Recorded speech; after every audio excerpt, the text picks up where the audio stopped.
Pasco Sheriff Chris Nacco today announced a bold step forward in the use of body cameras. Beginning in February, virtually every one of his deputies will wear one. That will make Pasco the first Bay Area agency to begin full-scale use of body cameras. Reporter Mark Douglas joins us now live from the Pasco Sheriff's headquarters in Newport Richey. Good evening to you, Stacey. We've got a live demonstration set up for you. I don't know if you can see the small camera here on the shoulder of Deputy Ray Williamson, but that is exactly what we're talking about. It's capturing a live image right now that you can see on his telephone. This is how it's going to work when all the deputies have these cameras. Now, this tiny camera, the sheriff hopes, is going to make a big difference in law enforcement around here, a difference much for the better.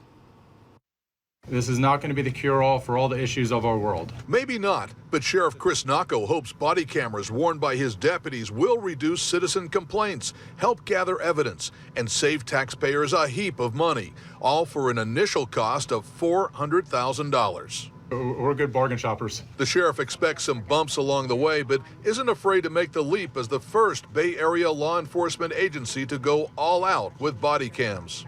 I'll tell you this, we're not fearful about being a leader out there. Pasco deputies have been testing the cameras for a couple months. I've had a couple of calls where behavior has changed from negative to positive because they know they're being recorded. Other agencies like the Hillsborough Sheriff's Office are reluctant to jump into body cameras because of cost, public records issues, and privacy concerns by citizens who are already uncomfortable with cameras on street corners, cameras at red lights, and now these cameras are going to be inside their homes, and there's nothing to stop them from being posted on YouTube. Sheriff Nacco admits there will be issues ahead, but he's convinced it's the best way to avoid what happened during the police shooting in Ferguson and its aftermath. There is no doubt, Ferguson expedited this conversation.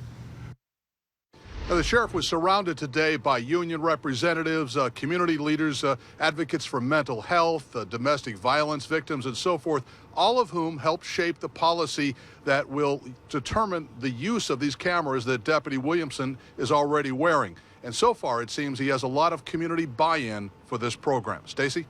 Okay, but Mark, let's talk privacy for a second here. How's it going to work when deputies go into somebody's house and they're wearing one of these cameras?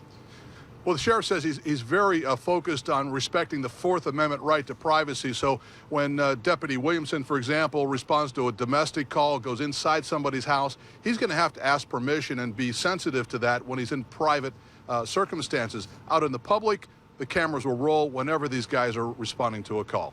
And ladies. All right, very good. Thank you, Mark Douglas, live tonight. The Pasco Sheriff's Office is the first to announce the full-scale implementation of body cameras, which will begin in February. Now, a number of other Tampa Bay area agencies are also moving in that direction.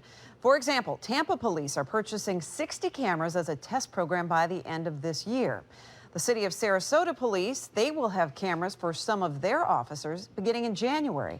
St. Petersburg Police will also start testing the use of cameras in January. And meanwhile, the Bay Area's two biggest agencies, the Hillsborough and Pinellas Sheriff's Office, say they have no interest in body cameras at this time.